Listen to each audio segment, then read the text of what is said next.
6 people changed a piece of the natural world that was working fine without them. A drained marsh, a straightened creek, a row of old trees. In every case, the land kept its own ledger, and in every case, it collected. These stories are dramatized from real events. Names, places, and details are altered, and nothing here is instruction or an invitation to test any of it. It is an account of bills that came due. 1. The fire on Vern Hoddle's back 80 was declared out on the 4th of May. It burned until the middle of October. Both of those statements are true, and the distance between them is what killed him. Vern farmed 1,200 acres of corn and beans in a flat county where every new tillable acre mattered, and the back 80 was not tillable. It was drained peatland, a black, spongy stretch of old marsh his grandfather had ditched in the 1950s. It was too soft for equipment, too wet for crops, too big to ignore. The county had a program for restoring such ground to wetland with payments attached. Vern had a different plan, older and cheaper. Burn it clean, disc it flat, plant it. Open burning of that ground required a permit, and the permit required a review. And the review, everyone knew, would come back with the word wetland in it. On a damp, windless evening in late April, he lit it himself. The surface fire behaved. It moved slowly, made low flame and heavy smoke, and by the next morning, the 80 was a black plain with a few smoldering hummocks. The volunteer fire department came out on the 4th of May at a neighbor's call. They soaked the smoking spots, watched the ground for an hour, and wrote the fire down as extinguished. On paper, the burn was over. Peat does not follow paper. Peat is not grass. It is the ground itself, a compressed mat of dead plant matter running deeper than a man is tall. Once fire gets into it, the fire stops being a surface event. It creeps downward and sideways below the ground, slow as roots growing, needing no flame, no air anyone can feel, no smoke anyone notices from the road. Water poured on top rolls off the ash crust and never reaches it. All summer, while corn came up on the good ground, the 80 smoldered underneath itself. Vern knew the smell never quite left. He mentioned it at the co-op in July, a sour smell like a doused campfire, and blamed the neighbor's burn barrel. He walked the 80 a dozen times that summer, planning his ditches, and the ground held him every time. What he could not see was that the peat beneath his boots was being hollowed out an inch at a time. The fire ate outward in buried chambers, leaving a roof of crusted ash and root mat with nothing under it but heat. Fire scientists have a name for ground like that, and the crews who fight peat fires fear it more than flame. On the 9th of October, a cool morning with the first real frost coming, Vern walked out to flag the wet spots. A drainage contractor was due that week. He was flagging his 4th stake, 200 yards from the field road, when the crust gave way. He went through to his waist into a burned-out chamber where the ash was still holding somewhere near 400 degrees. He got himself out. That fact stunned the doctors more than anything else in the file.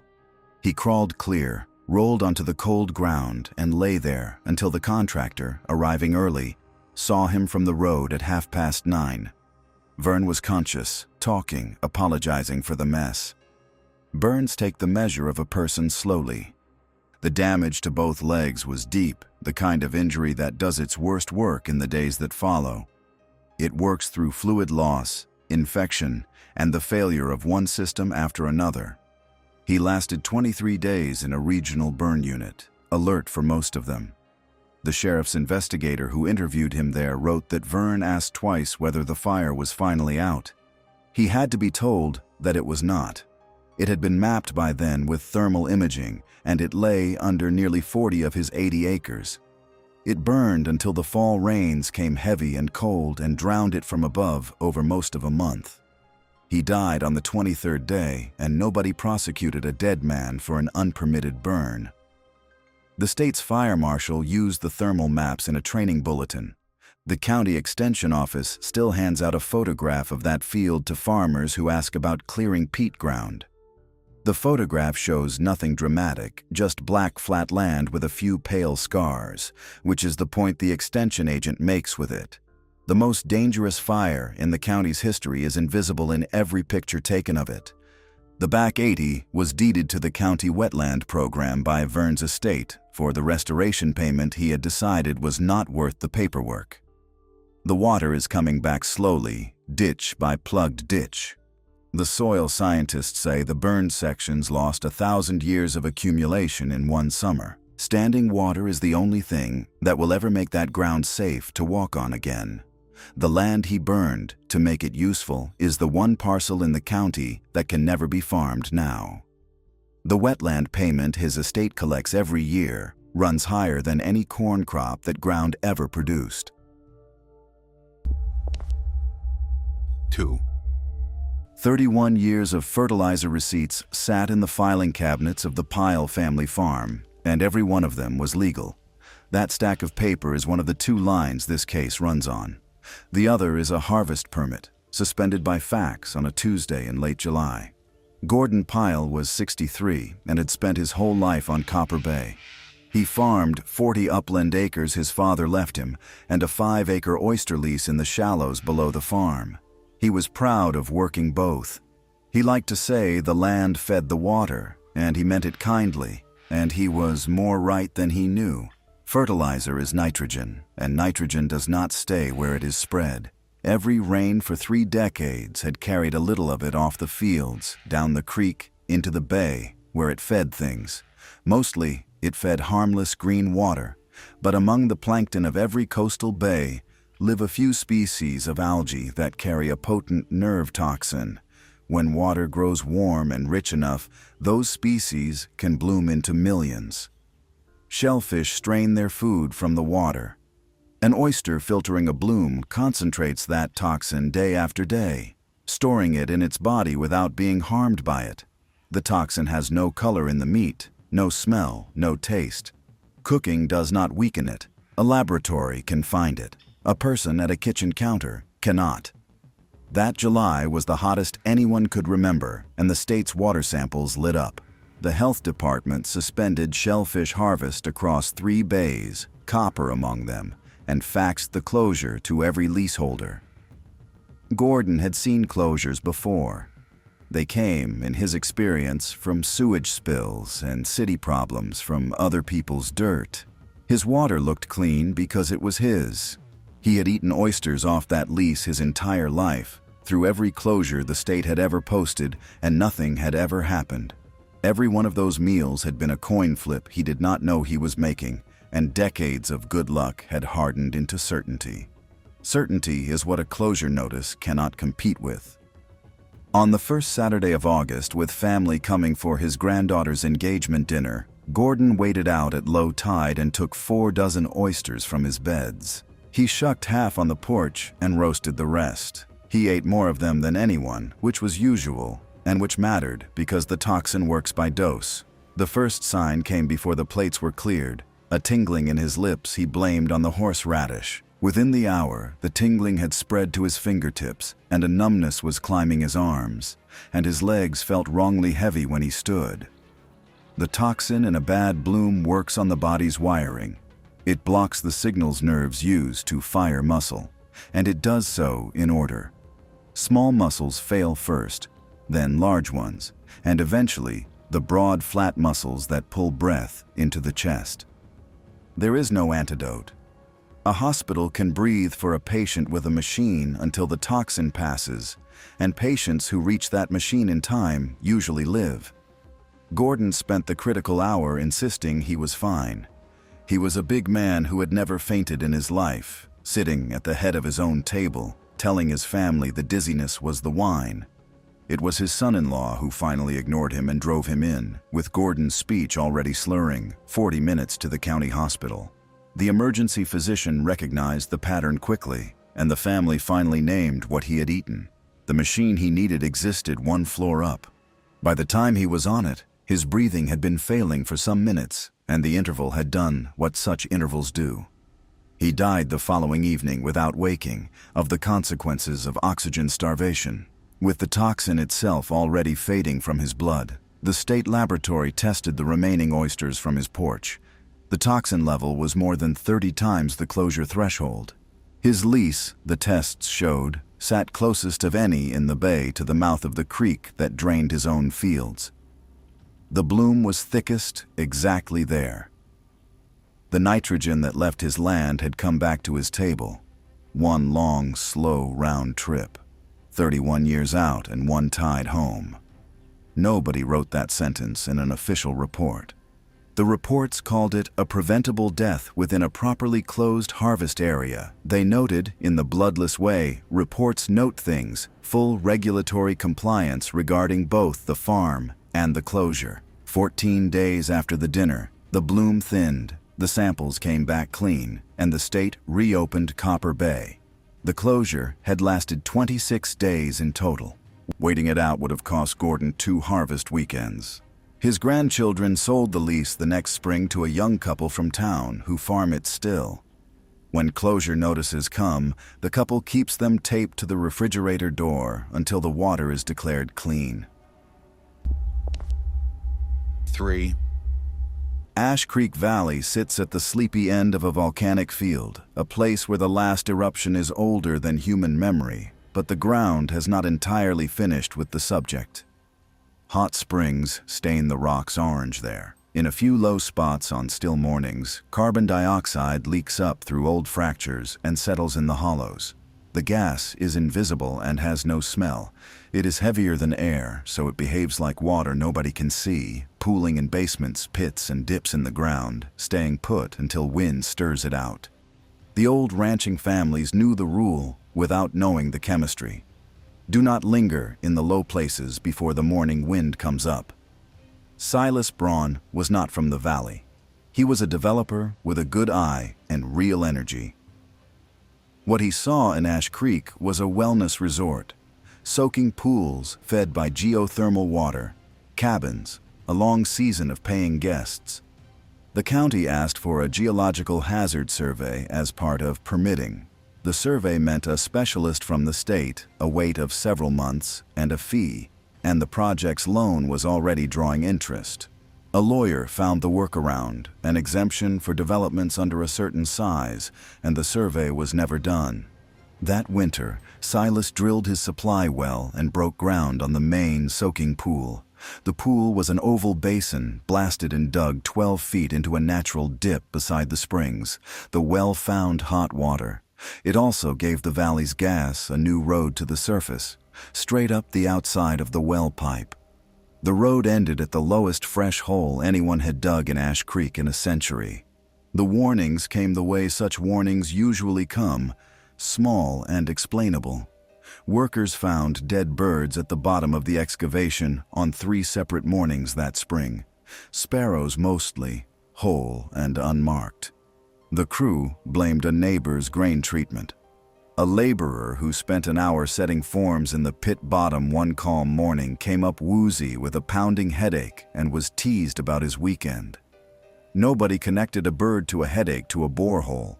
Those 3 facts would eventually sit in the same paragraph of a state report, but that paragraph had not been written yet. On the 8th of June, a Saturday, Silas drove out early to check a transfer pump that had faulted overnight at the bottom of the pool basin. His site foreman met him at the rim. The morning was windless and cold. The kind of morning the old families had a rule about, and the pit had had all night to fill. What the foreman saw next, he described the same way in 4 separate interviews. Silas went down the ladder talking mid-sentence, something about the pump warranty. Near the bottom rung, his voice simply stopped, the way a radio stops, and he sat down against the wall, unhurried, almost carefully, and was still. The foreman shouted, got no answer, and started down after him. 2 rungs below the rim, the air changed. There was nothing to smell and nothing to see, but his heart began to slam and his vision sparkled at the edges. Some deep stem of his brain, older than reasoning, sent him back up the ladder before he had decided anything. That reflex saved his life. Carbon dioxide at high concentration does not merely crowd oxygen out. Breathed nearly pure, it switches a person off in seconds, faster than drowning, usually without struggle. The volunteer fire crew arrived in 11 minutes. The first firefighter started down barefaced, staggered at the same depth the foreman had, and was hauled back by his partner. They went in again with air packs, brought Silas up, and worked on him on the gravel for 40 minutes. He was pronounced dead at the scene. The gas meter a deputy finally fetched from the highway crew read numbers at the pit bottom that the manufacturer's scale reserved for industrial accidents. This was a hole with no industry in it, on a site meant for people to soak and breathe deeply. The state report was short and unusually blunt. The hazard was mapped in academic literature on the valley. The exemption that allowed construction without a survey was legal. The borehole had increased the seep rate into the excavation by an order of magnitude. The dead birds were, in hindsight, a functioning alarm system that no one was trained to read. The resort was never built. The well was cemented shut, and the soaking pool was backfilled with the same rock that had been blasted out of it. That detail struck several people in the valley as the ground getting its own back. The county closed the survey exemption at its next session in a vote that took under a minute. It was the kind of correction that arrives only once it can no longer help the one person it was written for. Sand Fork was never much of a creek. For most of the year it ran ankle-deep over gravel, wandering across the bottomland in lazy loops, taking a third of a mile of curves to cover 1,000 feet of valley. Those curves were the whole engineering of the thing. A meandering channel is a creek's own brake system. Every bend costs the water energy, and every loop stretches the distance. A flood that enters curling country comes out the far end slower, lower, and spread thin across the floodplain. Nobody designed it, and it had worked since the last ice age. Roy Toller owned the 80 acres the loops ran through, and the loops offended him. They flooded the corner of his hayfield most springs, softened his access road, and wasted, by his reckoning, 4 good acres of bottom. In March, he rented a bulldozer and did what farmers up and down that valley had been told for 40 years not to do. He cut the loops off. In 6 days, he pushed the creek into a straight gravel ditch along the field edge, filled the old bends, and squared up his acreage. The county sent a letter within the month, stream alteration without a permit, a fine, and a paragraph from the district's engineer explaining that a straightened channel would carry floodwater at more than twice the old speed. The letter asked him to restore the meanders. The fine was $800. Restoration was quoted at $40,000. Roy paid the $800, filed the letter, and cut hay off all 4 new acres that summer. The creek spent that summer doing quiet arithmetic. A straight channel on the same slope moves water faster, and faster water does not just arrive sooner. Its power to dig and to drag rises steeply with speed, which is why engineers treat a straightened stream as a loaded spring. The first real test came in October, a stalled storm that put 3 inches of rain on the headwaters in 2 hours. In the old creek, that water would have spent the evening unwinding through the loops. In the new ditch, it arrived all at once, deep, fast, and carrying gravel like a conveyor. At the downstream end of Roy's straightaway sat his low-water crossing, a concrete slab his father had poured across the creek bed in the 70s. It was sized for a creek that no longer existed. The flood hit the slab with more force than any flood in the slab's 50 years. Water piled against the upstream lip and drove under the edge. It mined the gravel out from beneath the slab in minutes, the way a pressure washer strips soil off a root. The slab did not wash away. It did something worse. It tilted quietly in the dark and stayed roughly in place, a ramp now instead of a road. 3 feet of brown water slid over it at the speed of a cantering horse. Roy had crossed that slab in floods his whole life. At around 9 that evening, he drove down to move a stock trailer to high ground. He saw water over the crossing and judged it by every crossing he had ever made. The truck's lights showed him depth, more or less. but nothing about speed and nothing at all about the angle of the concrete under the surface. Moving water is deceptive in a way dry land never teaches. Water at knee depth, moving fast, puts more sideways force on a truck than the truck's weight can answer. The pickup entered, dropped its front wheels on the tilted slab, swung its bed downstream, and went over into the channel his bulldozer had made. It carried him 140 yards down the straightaway, with not a single bend to slow the water. The truck came to rest against the first obstacle the new channel offered, a culvert at the county road. Death came by drowning quickly, in water that 6 months earlier could not have floated a canoe there. The county's report on the incident is 4 pages and unusually plain. It notes the unpermitted alteration and the engineer's letter with its sentence about doubled velocity. It notes the finding that the crossing had been stable for 5 decades under the original channel. It does not editorialize except once in the last line of the summary, where the investigator wrote that the stream had been returned to conditions it had not chosen. The county restored the meanders itself 2 years later, under a watershed grant, at a cost near the number Roy had declined.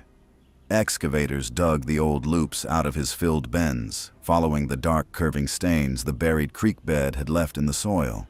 The stains turned out to be easy to find. The creek went back into its curves without ceremony. The 4 straightened acres are floodplain again, posted now, growing willows. In high water, the loops fill and spill and slow the flood the way they always had. The hayfield at the corner floods most springs, shallow and harmless, exactly as it did before anyone improved it. 5. The war was in its 3rd month when Walt Freeney bought the ladder. His neighbor across the side yard, who watched most of it from her kitchen window, marked the campaigns by what Walt carried past her fence. In July, it had been a kettle. In August, it was a red gasoline can. By the first week of September, it was a borrowed extension ladder, and by then, the neighbor had stopped finding it funny. The enemy was a colony of ground hornets under the corner of Walt's flagstone patio, big amber and black insects that had claimed the lawn's best corner in early summer. A hornet colony is not a fixed thing. It is an engine running on a calendar. It starts in spring as one queen in a hole, builds through summer, and by early fall can hold thousands of workers. The colony peaks in size and in temper exactly when the weather is best for sitting outside. Walt was 66, retired from selling insurance, healthy and not allergic, a fact he repeated often and which was true. He had been stung twice in July, once in August, and had treated each sting as an insult requiring escalation. The kettle of boiling water had killed some hundreds of workers and missed the nest's heart entirely. The gasoline, poured down the entrance one evening, had done the same, and the colony had answered each attack the way colonies do. Hornets defending a nest mark, intruders with an alarm signal, a chemical shout that recruits every guard in range. A colony that has been attacked before answers faster and in greater numbers each time. By September, Walt's nest was not just large, it was rehearsed. The ladder entered the war because the colony, pressed twice at ground level, had opened a second entrance under the patio roof's low eave, 8 feet up. Walt's plan, announced to his neighbor over the fence that morning, was to seal the high entrance at dusk with expanding foam. The ground hole could then be dealt with on his own schedule. Dusk was the right idea, taken from a true fact that hornets go quiet in the dark and cold. But the first week of September was warm, and dusk that evening was 71 degrees, and a warm colony does not go quiet. It goes home. By the time Walt leaned the ladder against the eave, virtually every forager in the colony was inside. The colony was at the highest head count of its entire year. The neighbor saw the rest from her window, 40 feet away. Walt climbed, steadied himself with one hand on the gutter, and raised the foam can. What came out of the eave gap in the first second, she described as a shadow-changing shape. The guards hit his hand and face first, and the alarm signal did its recruiting. Within a few breaths, the air around the top of the ladder was a moving darkness. Walt did the only thing anyone does. He let go. The fall was 8 feet onto lawn, and it broke his wrist, and it saved nothing because the colony followed him down. He made it 30 feet toward his back door before he went to his knees, and the neighbor was already on the phone, screaming the address. She could not go to him. She said so at the inquest, plainly, and no one in the room argued, because the cloud around him was visible from her window. A person without any allergy at all can still be killed by stings if there are enough of them. Each sting delivers a droplet of venom, and hundreds of doses together become a poisoning. It strains the heart and breaks down muscle, a dose-driven death rather than an allergic one.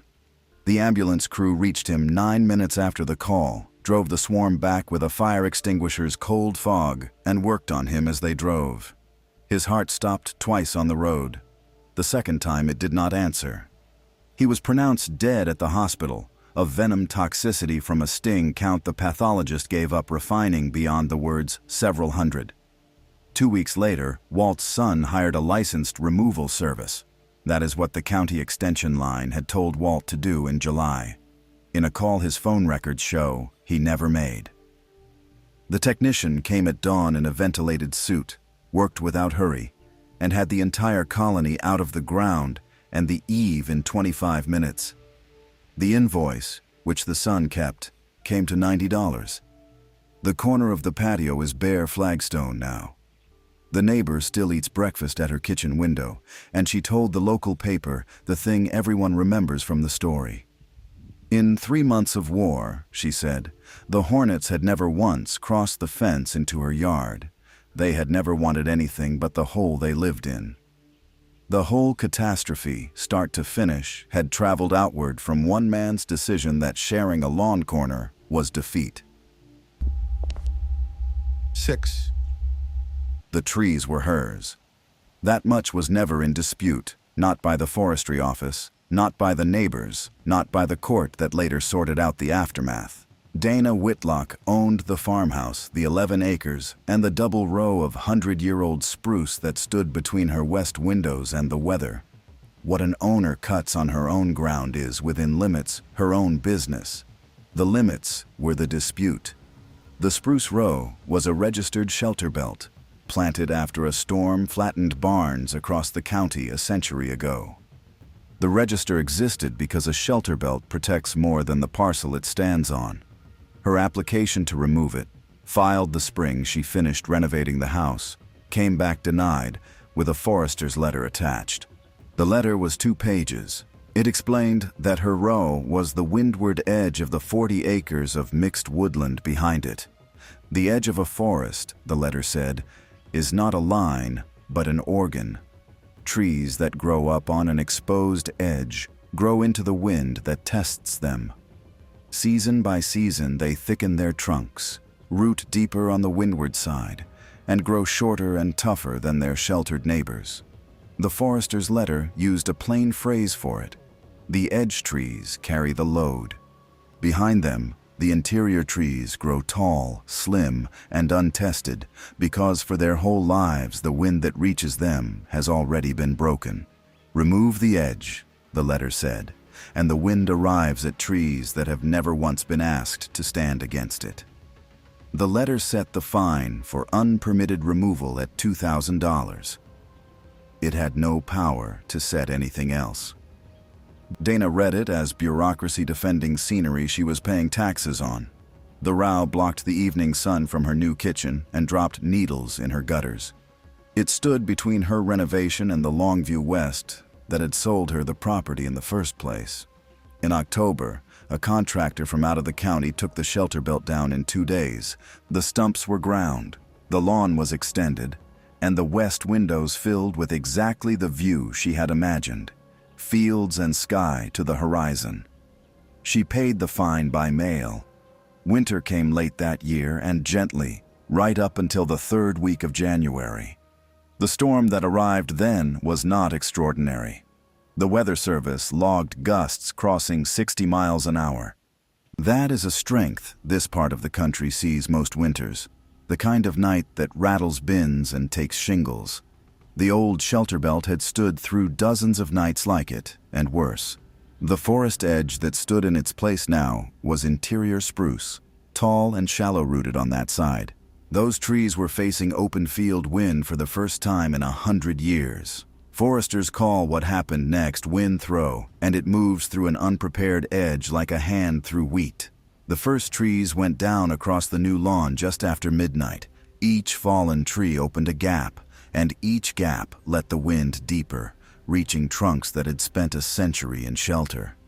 Neighbors described the sound as slow artillery, a heavy concussion every few minutes, all through the small hours.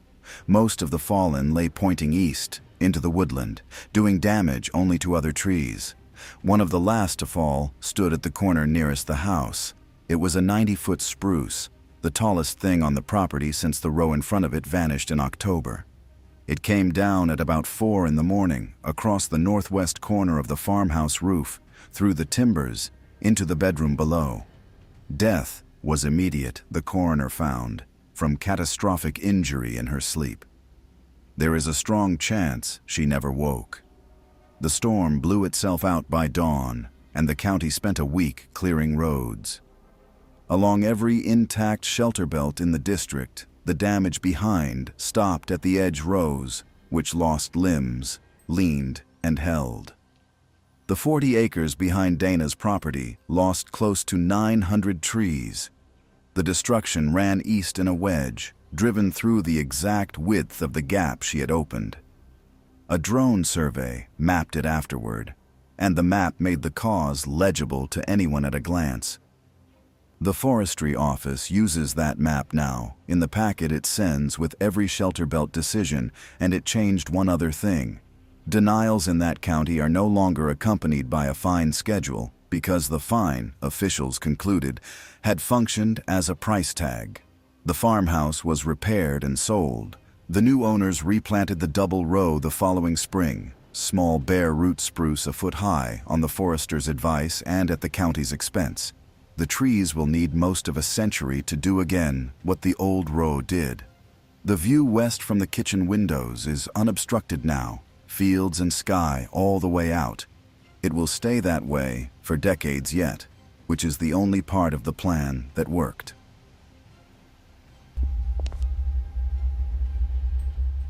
None of these 6 was reckless by their own lights. Each had owned their land for years and trusted what it had always done, not what it could do. So the question worth fighting over in the comments: where is the line between using your own property and gambling with a system you don't understand? And who should hold the map, the owner or the state? If this kind of slow forensics is for you, like the video and subscribe.